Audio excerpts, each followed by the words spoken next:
দেখুন, শাড়ির রং নিয়ে প্রেজুডিস না থাকাই ভালো।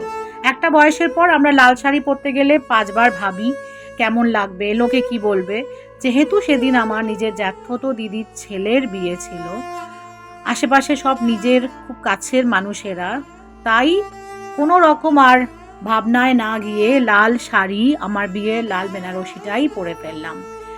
এক হচ্ছে যে যদি বেনারসিগুলো নাই পরি, শাড়িগুলো আস্তে আস্তে ভাঁজে ভাঁজে কেটে যেতে পারে।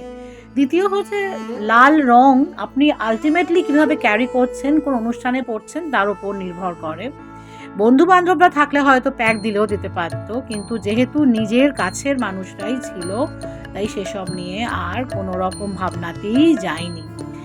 লাল হচ্ছে বিপ্লবের রং লাল, প্রেমের রং লাল, ঐশ্বর্য এবং আভিজাত্যের রং লাল, সাংস্কৃতিক প্রতীক সেও লাল। আর আমাদের বিয়ের ঐতিহ্য সে তো লাল বেনারসি। যদিও জানেন বেদিক আমাদের যে সংস্কৃতি, মানে ঋগ্বেদ জাত যে সংস্কৃতি, সেখানে কিন্তু বিয়ের পোশাকের রং লাল নয়, সাদা। দেখবেন দক্ষিণ ভারতীয়রা সাদা পোশাক পরে বিয়ে করে। এও বলা হয় লাল রং কিন্তু শক্তি এবং সাহসিকতার প্রতীক। বাঙালি ঐতিহ্যে লাল রং সাহসের প্রতীক, যা রাজকীয়তা ও ক্ষমতার নির্দেশকও বটে।